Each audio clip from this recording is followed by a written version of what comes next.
Captain Jake Morrison stood on the bridge of the USS Defender, staring at the radar screen with growing alarm. 3 massive objects moved toward Earth at impossible speeds. Each one was the size of a small city, their hulls dark against the starfield. "Sir, we're getting readings unlike anything in our database," reported Lieutenant Sarah Kim from her station. Her voice carried a tremor she tried to hide. Jake grabbed the communication device. "This is Captain Morrison to Earth Command. We have 3 unidentified vessels approaching our position. Request immediate backup." The response crackled through the speakers. "Defender, this is Admiral Roberts. We're tracking them too. All defense stations are on high alert. Do not engage unless fired upon." Through the observation window, Jake watched as the alien ships slowed their approach. They hung in space like dark monuments, silent and threatening. No signals came from them, no attempts at communication. They simply waited. On the lead ship, War Commander Vextar examined the blue planet below. His 4 eyes studied the tactical displays while his scaled hands moved across the control panels. To him, Earth looked like every other primitive world his empire had conquered. "The inhabitants show basic technology," reported his science officer. "Crude nuclear weapons, simple space travel. They pose no real threat to our forces." Vextar made a sound that might have been laughter in his throat. "Another easy victory. Deploy the Ravagers to the major population centers. We'll have this world under control within 3 rotations." "Should we attempt communication first, Commander?" "Why waste time talking to primitives? The Ravagers will send a clear message. Begin the drop." Back on Earth, Dr. Lisa Grant was working late in her laboratory at the Global Defense Initiative. She specialized in studying unknown life forms, though she had never imagined she would need such skills for an alien invasion. Her computer screen showed satellite feeds from around the world. The first sign of trouble came as bright streaks across the sky. Hundreds of small objects separated from the alien motherships and fell toward Earth like burning meteors. They struck in patterns around major cities: New York, London, Tokyo, Moscow, and dozens of other population centers. Lisa's phone rang. "Dr. Grant, this is General Hayes at command. We need you at the main facility immediately. Those objects that just landed, they're not bombs. What are they?" "Something much worse. Get here now." The first drop pod that Lisa examined in person had crashed in Central Park. The metal sphere was the size of a small house, its surface still hot from atmospheric entry. Military teams had cordoned off the area, but everyone kept their distance. "It opened about an hour ago," explained Colonel Baker, the field commander. "Whatever came out of it headed toward the residential areas. We've lost contact with 3 patrol units that went after it." Through her binoculars, Lisa could see claw marks gouged deep into nearby trees. The marks were too large and too high to be from any Earth animal.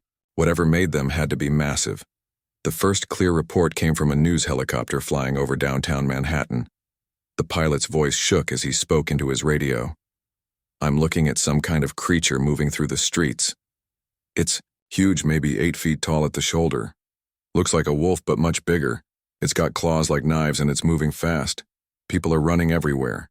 Lisa listened to the radio chatter with growing horror.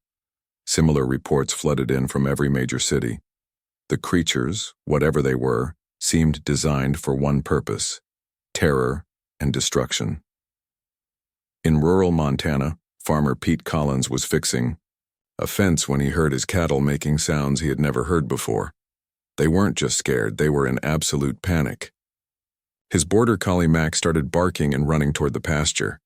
Pete grabbed his grandfather's old hunting rifle from the truck and followed the dog. What he saw made his blood freeze. A creature the size of a small car was tearing through his herd. It moved like a wolf but was covered in what looked like armored scales. Its claws ripped through the cattle like they were made of paper. The thing noticed Pete and turned toward him. Its eyes glowed with an unnatural light, and its mouth opened to show rows of sharp teeth. Acid dripped from its jaws and burned holes in the ground. Pete had hunted his whole life, but nothing had prepared him for this. His hand shook as he raised the rifle and took aim. The creature charged toward him with incredible speed. The first shot hit it in the shoulder. The beast stumbled, but kept coming. Pete worked the bolt action and fired again, this time hitting it in the chest. The creature let out a sound like nothing he had ever heard, part roar and part scream. For a moment, Pete thought it would keep attacking. But something strange happened. The creature looked at its wounds, then at Pete, then back at its wounds. It seemed confused, maybe even surprised that it had been hurt. Max barked again, and the creature's attention shifted to the small dog. But instead of attacking, it backed away. It looked around the farm, at Pete, at Max, at the dead cattle, and then it turned and ran into the forest. Pete stood there for a long time, his rifle still pointed toward the trees. He had faced down bears and mountain lions before, but they had never run away after being wounded. They fought until the end. This thing was different. It had made a choice to retreat. Back in the cities, the creatures were not retreating. Reports came in of massive casualties and widespread panic. The beasts seemed unstoppable, tearing through police lines and military barriers like they were nothing. But in the command centers around the world, analysts were starting to notice something odd. The attack patterns weren't random. The creatures were following some kind of plan, but it wasn't a very good plan. They seemed to know how to destroy things, but they didn't seem to understand human behavior or Earth's environment. War Commander. Vextar watched the early reports with satisfaction. The Ravagers were doing exactly what they were designed to do. But as the hours passed, he began to notice troubling signs in the data streams. Some of the creatures were reporting injuries. Others had gone silent entirely. A few were requesting extraction, which had never happened in previous campaigns. "Status report," he commanded. "The Ravagers have established control in most urban areas," his tactical officer replied. "However, we're seeing unexpected resistance in rural zones. Also, several creatures are showing signs of illness." Illness? That's impossible. The Ravagers are immune to all known biological threats. The symptoms are unlike anything in our medical database, Commander. Vextar studied the reports more carefully. Something was wrong with this conquest. The primitives should have surrendered by now. Instead, they seemed to be adapting faster than any species his empire had encountered. On Earth, the first day of the invasion ended with humanity bloodied but not broken. In the cities, people huddled in shelters and subway stations. In the countryside, farmers like Pete Collins cleaned their weapons and prepared for another attack. Dr. Lisa Grant worked through the night, analyzing samples and trying to understand what they were facing. The creatures were clearly artificial, engineered for warfare. But they had weaknesses that their creators might not have anticipated. As dawn broke over the devastated cities, both sides prepared for the battles to come. The aliens expected quick victory, but Earth had other plans. 3 days after the first attack, Marine Sergeant Amy Rodriguez crouched behind a burned-out car in downtown Chicago. The streets were empty except for the occasional Ravager patrol. She had been studying these creatures for hours, and something about their behavior puzzled her. "Thompson, you see that?" she whispered to her squad mate, pointing at a group of 3 Ravagers near the fountain. "The big one on the left. Look at how it moves." Private Thompson raised his binoculars. "Looks sick to me, Sergeant. It's stumbling around like it's drunk." Amy had noticed the same thing. Several of the beasts showed signs of illness. They moved slower than the first day, and some had visible sores on their scaled skin. Whatever was making them sick, it wasn't human weapons. "We need samples," Amy decided. "Command wants to know what we're dealing with." 200 miles away in Yellowstone National Park, wildlife biologist Dr. Ben Clark was making his own discoveries. He had been tracking the local wolf population when the invasion began, and what he found amazed him. The park's wolves had not fled from the Ravagers. Instead, they had changed their behavior completely. Ben watched through his scope as a pack of 6 wolves surrounded a single Ravager near the river. The alien creature was larger and stronger than any wolf, but it was outnumbered and confused. The wolves moved in coordinated patterns, taking turns to attack and retreat. They bit at the Ravager's legs and then darted away before it could strike back. Ben had studied wolf behavior for 15 years, but he had never seen anything like this. The pack was using tactics they had never needed before. as if they understood this was a new kind of threat that required new solutions. The Ravager tried to chase one wolf, but the others attacked from behind. When it turned to face them, the first wolf would strike again. After 20 minutes of this, the exhausted creature collapsed. The wolves finished it quickly and efficiently. "Incredible," Ben whispered into his radio. "The local wildlife is adapting faster than we expected. Nature is fighting back." In laboratories around the world, scientists work to understand the alien creatures. Dr. Karen Bell led a team at the Centers for Disease Control in Atlanta. They had managed to get tissue samples from several dead Ravagers, and what they found surprised everyone. "The genetic structure is too simple," Dr. Bell explained to her team. "These creatures were engineered in a controlled environment. They have no natural resistance to Earth bacteria and viruses." Her assistant, Dr. Jim Carter, looked up from his microscope. "You mean they're getting sick from our germs?" "Exactly. Their immune systems are designed to fight specific threats, but Earth has millions of microorganisms they've never encountered. It's like they have no natural defenses." This discovery spread quickly through the scientific community. The aliens had created perfect killing machines, but only for sterile, controlled conditions. Earth's chaotic ecosystem was slowly poisoning them. Underground, literally and figuratively, resistance movements were forming. In New York's subway system, construction worker Tony Martinez used his knowledge of the tunnels to create a network of safe passages. He had worked on subway repairs for 20 years and knew every tunnel, every maintenance shaft, every forgotten passage in the system.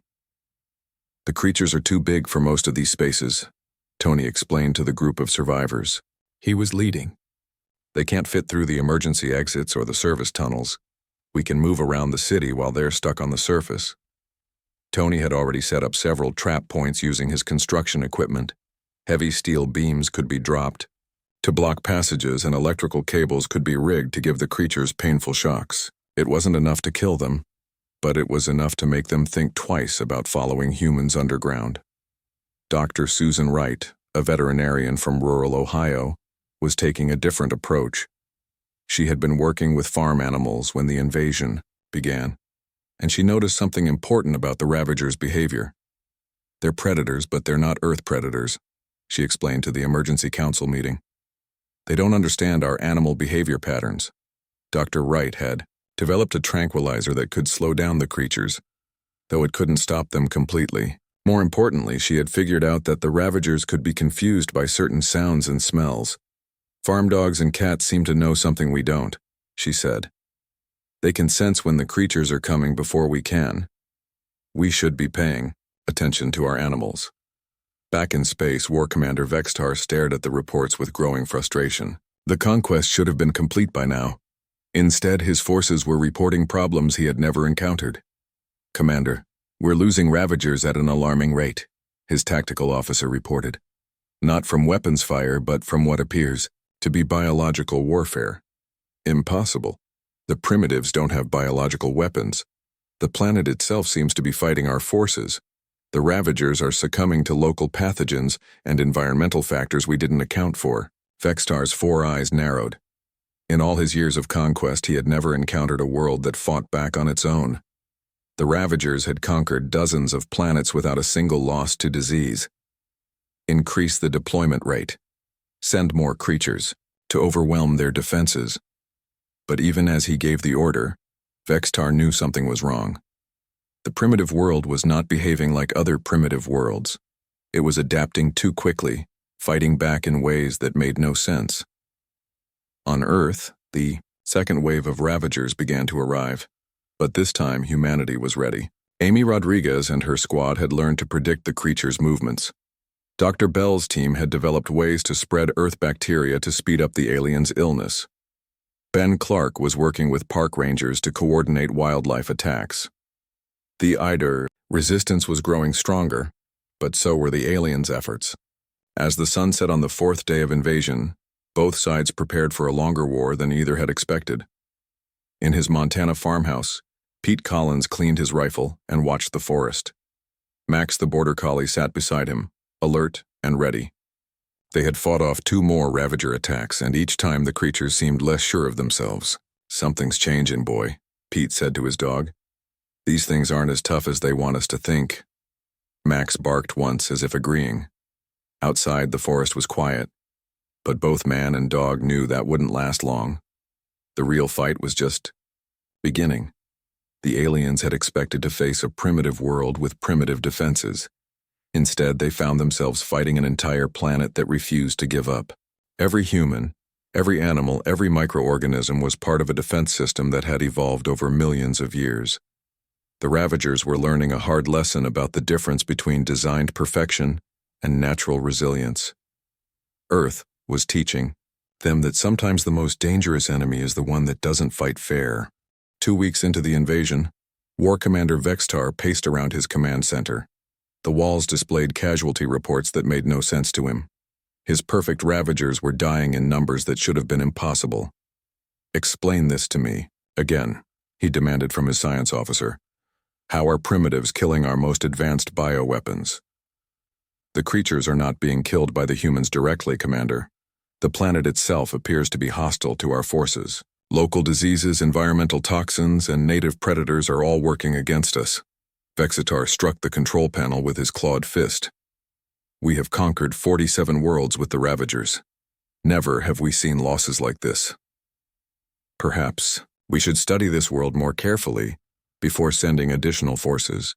"No. We increase the pressure. Deploy more creatures. These primitives will break eventually." But on Earth, the pressure was breaking in the opposite direction. Pilot Ellen Hayes flew her modified fighter jet over the ruins of Denver, tracking a wounded Ravager that her team had been following for 3 days. "Target is moving toward the industrial district," she reported over her radio. "It's limping badly and appears to be seeking shelter." Below her, the creature stumbled between abandoned buildings. Ellen could see the green stains on its armor where Earth bacteria had eaten through its scales. The beast that had once terrorized entire city blocks now looked pathetic and desperate. "This is Ground Team Leader Dr. Greg Foster," came the voice, through her earpiece. "We're in position. Begin the herding procedure." Ellen fired several warning shots near the creature, driving it toward the trap her team had prepared. Dr. Foster, an animal behaviorist who had worked with dangerous wildlife, had developed new methods for capturing the aliens alive. The Ravager fell into a pit lined with steel mesh. Immediately, Dr. Foster's team fired tranquilizer darts loaded with Dr. Susan Wright's improved formula. The creature thrashed for several minutes before finally going still. "We got it," Dr. Foster announced. "First live capture. Get the medical team down here." 300 miles south in the Amazon rainforest, indigenous leader Carlos Mendez led his people through the dense jungle. They had been fighting Ravagers for over a week, and the forest itself had become their greatest weapon. "The spirits of the forest protect us," Carlos told his warriors as they prepared poison darts. "These metal beasts know nothing of our world." The Ravagers that had been dropped in the Amazon were dying faster than anywhere else on Earth. The humidity made their armor rust and fall apart. Poisonous plants caused painful reactions on their skin. Insects carried diseases that their immune systems could not fight. Carlos watched as a group of Ravagers tried to cross a stream. They walked right into a patch of stinging nettles that would have stopped any local animal. The creatures howled in pain and confusion as the plants released their toxins. "They are like children in the forest," Carlos observed. "Strong but foolish." Back in Atlanta, Dr. Karen Bell made a breakthrough that would change everything. Working with the live Ravager that Ellen Hayes had helped capture, she discovered something remarkable about their biology. "Look at this genetic sequence," she told her team, pointing at the computer screen. "Every Ravager has exactly the same DNA. They're all identical clones." Her colleague Dr. Jim Carter leaned forward to study the data. "That explains why they're all getting sick from the same things. They have no genetic diversity to help them adapt." "Exactly. And if they're all identical, then a virus that kills one should kill them all." Dr. Bell began working immediately on what she called Project Equalizer. Using Earth viruses that had already proven effective against the captured Ravager, she designed a biological weapon that would target the creature's uniform genetic structure. Meanwhile, Teenager Alex Turner sat in his basement surrounded by computer equipment he had built himself. Before the invasion, Alex had been just another gaming enthusiast. Now he was humanity's best hope for understanding alien communications. "Got something," Alex announced over his radio to the Resistance Network. "The aliens are using a frequency we hadn't detected before. I can hear their command signals." Alex had learned to decode enough of the alien language to understand basic concepts. What he heard shocked him. "They never studied our planet properly," he explained to Dr. Lisa Grant during their encrypted video call. "They just assumed all primitive worlds were the same. They don't understand Earth's ecosystem or human behavior." "What do you mean?" "They expected us to surrender after seeing their monsters. When we didn't, they had no backup plan. They're making decisions based on completely wrong assumptions about how we think and fight." This information spread quickly through the resistance networks. Humanity began to understand that their enemies were not as smart as they had seemed. The aliens were powerful, but inflexible, unable to adapt when their plans went wrong. Navy SEAL Commander Rick Palmer used this knowledge to plan a series of strikes against Ravager breeding sites.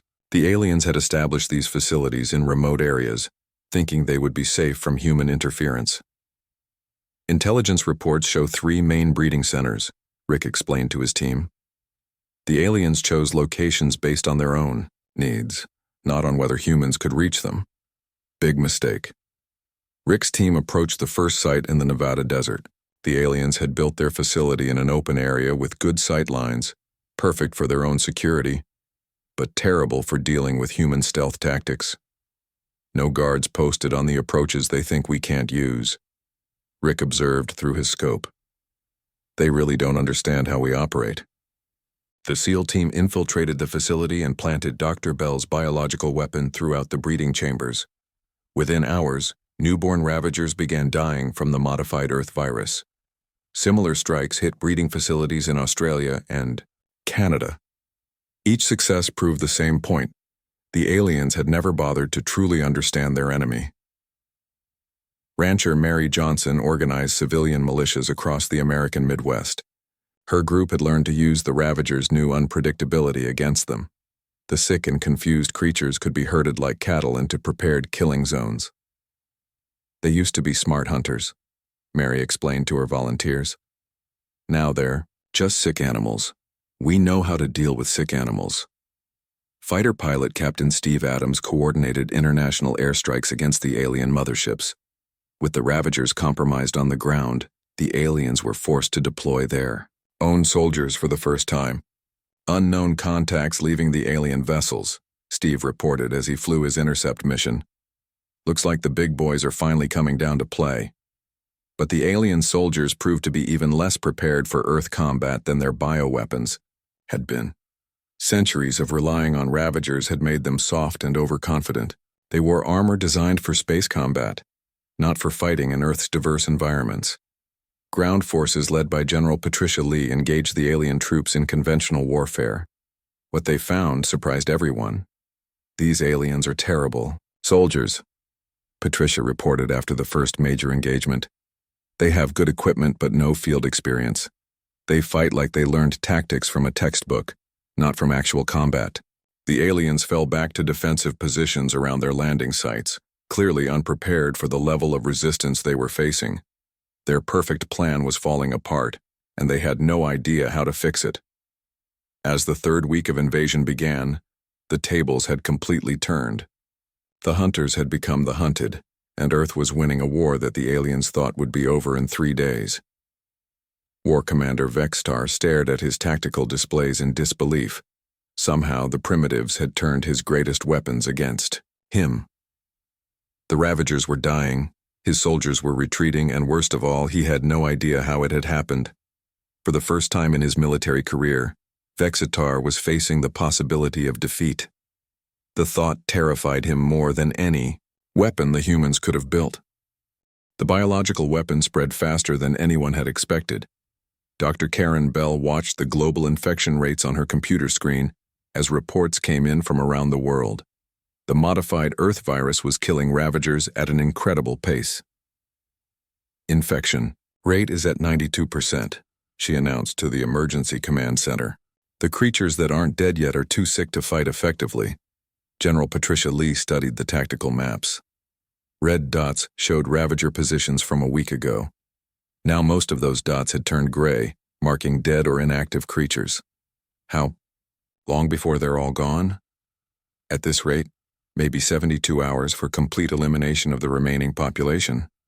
But Dr. Bell knew the aliens wouldn't just watch their bioweapons die. They would try something desperate, and desperate enemies were dangerous enemies. Navy SEAL Commander Rick Palmer led his team through the wreckage of what used to be a Ravager breeding facility in Colorado. The alien installation was larger than any they had hit before, built into the side of a mountain with multiple levels going deep underground.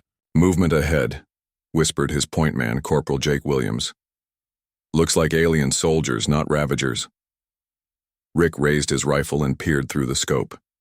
6 alien troops in full combat armor were setting up some kind of device near the facility's main entrance.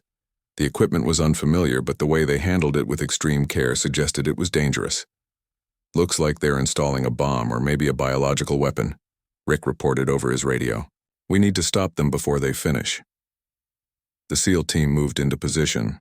Rick had fought alien soldiers before, and he knew their weaknesses. They were trained for combat in open space or sterile environments, not for close quarters fighting. In Earth conditions. Thompson, Jenkins, circle around to the left. Williams, you're with me on the right. On my signal, we hit them fast and hard. The attack lasted less than 3 minutes. The alien soldiers were skilled with their weapons, but they moved like they were fighting in a training simulation. They expected their enemies to follow predictable patterns and react in logical ways. Rick's team didn't fight logically. They used the terrain, moved unpredictably, and coordinated their attacks in ways the aliens couldn't anticipate. When the shooting stopped, all 6 alien soldiers were dead. What were they installing? Williams asked, examining the alien device. Rick called for an expert opinion. Dr. Lisa Grant arrived by helicopter within 2 hours, along with Alex Turner, who had become their best alien technology specialist. "It's a biological weapon," Alex confirmed after studying the device. "But not like the Ravagers. This thing is designed to release something into the atmosphere, something that would kill everything on the planet." Dr. Grant felt her blood turn cold. "They're planning to sterilize Earth completely. If they can't conquer it, they'll destroy all life and start over." Similar weapons were discovered at alien facilities around the world. The pattern was clear. The aliens were preparing a final solution that would wipe out all Earth life, both human and natural. Rancher Mary Johnson received the news while organizing her militia in Kansas. Her people had been fighting sick and dying Ravagers for days, but now they faced a much worse threat. "How long do we have?" she asked over the radio. "Intelligence estimates the aliens need another 48 hours to finish installing all their doomsday weapons," came the reply from command. "After that, they can sterilize the entire planet in a matter of hours." Mary looked at her volunteers, farmers, mechanics, teachers, and shopkeepers who had never expected to fight in a war. But they had adapted and survived when the experts said it was impossible. "Then we have 48 hours to stop them." Fighter pilot Captain Steve Adams coordinated the air assault on the alien motherships. The plan was desperate but simple. Destroy the command ships before they could trigger their planet-killing weapons. "All squadrons, this is Command Leader Adams. We have one chance at this. Hit them with everything we have." Steve led a formation of fighter jets from 12 different countries. American F-22s flew alongside Russian MiGs, British Typhoons, and Chinese J-20s. The invasion had united humanity in ways nothing else ever had. The alien ships fired back with energy weapons that could destroy a fighter jet in a single hit. But the human pilots had learned to fly unpredictably, using techniques that would have been considered crazy in peacetime. "Break formation and attack individually," Steve ordered. "Don't let them target multiple aircraft at once." The human fighters swarmed around the alien ships like angry wasps. They were smaller and weaker individually, but there were hundreds of them, and they refused to follow predictable flight patterns. Dr. Bell worked frantically in her laboratory to develop a countermeasure for the alien doomsday weapon. The captured alien technology gave her clues about how their biological weapons worked. It's designed to target Earth-based DNA, she explained to her team.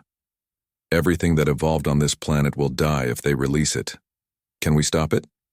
Maybe. Earth's biodiversity might be our salvation again.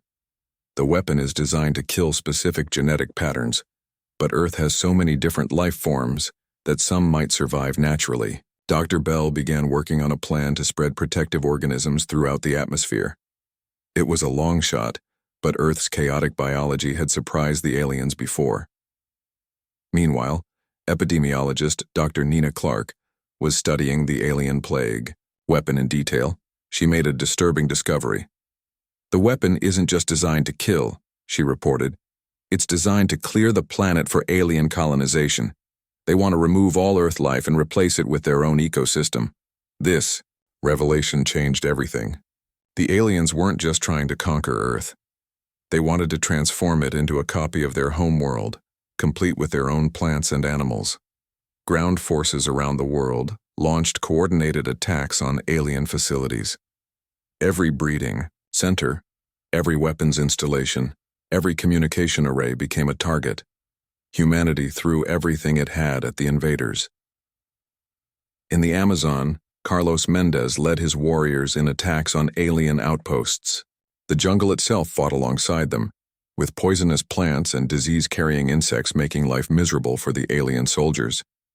In the mountains of Afghanistan, local fighters used caves and narrow passes to ambush alien patrols. The ITU aliens' heavy armor and advanced weapons meant nothing in terrain where they couldn't maneuver effectively.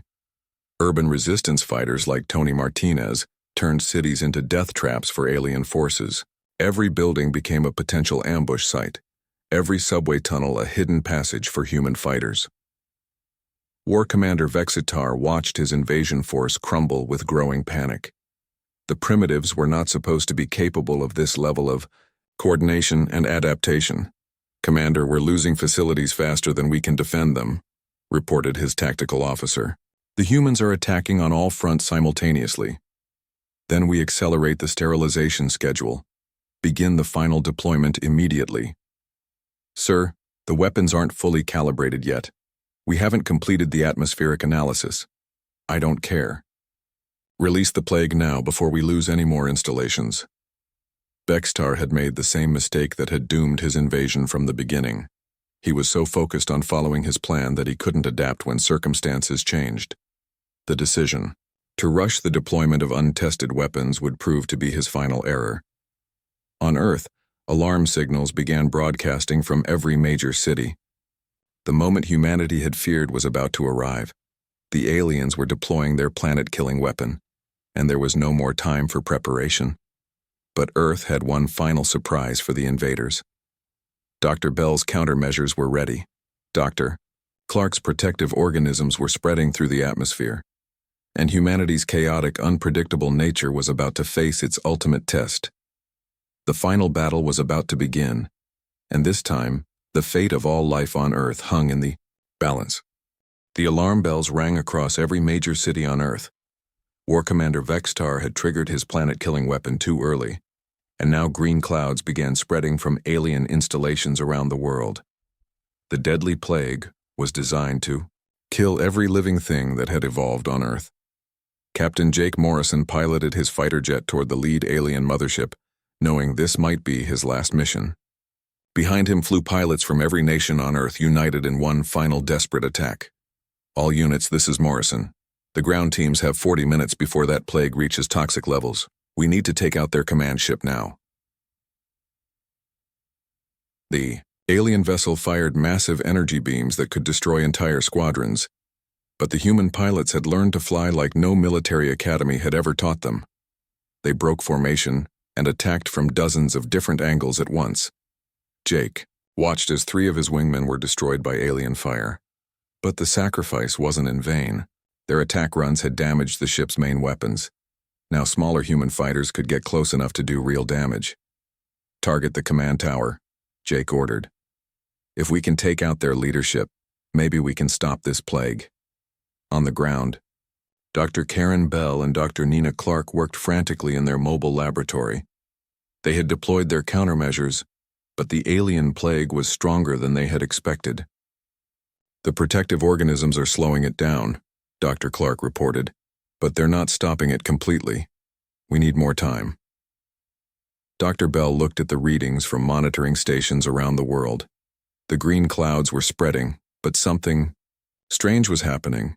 In some areas, the plague was actually weakening instead of getting stronger. Wait, she said, studying the data more carefully. Look at this. The plague is breaking down in areas with high biodiversity. The Amazon, the Congo, places with lots of different plants and animals. Earth's complexity is fighting back again? Exactly. The aliens designed their weapon to target specific genetic patterns, but Earth has too many patterns for it to handle. It's like a computer virus trying to attack too many different systems at once.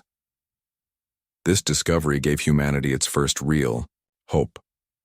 Earth's chaotic biodiversity, the same thing that had defeated the Ravagers, was now fighting the planet-killing weapon. In space, Jake Morrison's squadron finally reached the alien command ship. The vessel was massive, but its armor was designed to stop large weapons, not swarms of small fighters attacking from every direction. Concentrate fire on the communication arrays, Jake ordered. Cut off their ability to coordinate the plague. Deployment. The human fighters struck like a school of fish attacking a shark. They were individually weak, but together they could overwhelm their larger enemy. One by one, the alien ship's systems began to fail. Inside the command ship, War, Commander Vextar watched his perfect invasion collapse completely. His tactical displays showed human forces overrunning his remaining ground installations, while his flagship came under relentless attack. Commander, the plague deployment is failing, his science officer reported. The weapon is not performing as designed. Local life forms are interfering with its spread. That's impossible. We tested it on 12 different worlds. This world is different, sir. Its biological complexity exceeds anything in our database. For the first time, Vextar understood the magnitude of his mistake. His empire had conquered dozens of worlds, but they had all been relatively simple ecosystems.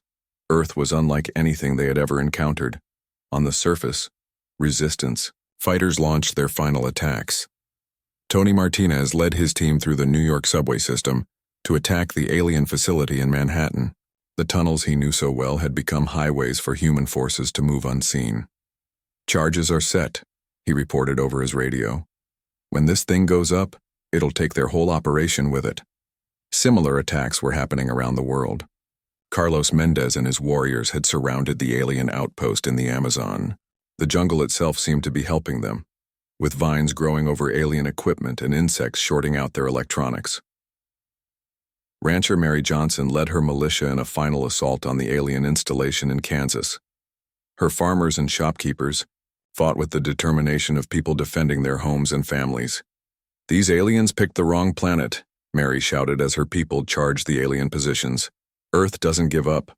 Dr. Susan Wright made a breakthrough at her field station.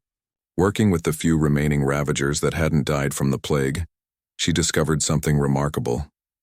"The creatures that survived are different," she explained over the radio. "They've been infected by Earth bacteria, and instead of dying, some of them are changing. They're becoming less aggressive." "Are you saying the Ravagers are evolving?" "In a way, yes. Earth's microorganisms are rewriting their genetic code. They're still alien, but they're becoming more Earth-like." This discovery would prove important later, but for now, the battle for Earth's survival continued. Fighter pilot Captain Steve Adams coordinated the final assault on the alien motherships. With Jake Morrison's team attacking the command vessel, Steve led strikes against the remaining 2 ships. "All squadrons, this is your last chance. Hit them with everything you have left." The human fighters emptied their weapons into the alien vessels. Missiles, bullets, and even ramming attacks struck the ships from every angle. The aliens had superior technology, but they couldn't handle the sheer chaos of the human assault. One by one, the alien ships began to fall from the sky, Dr.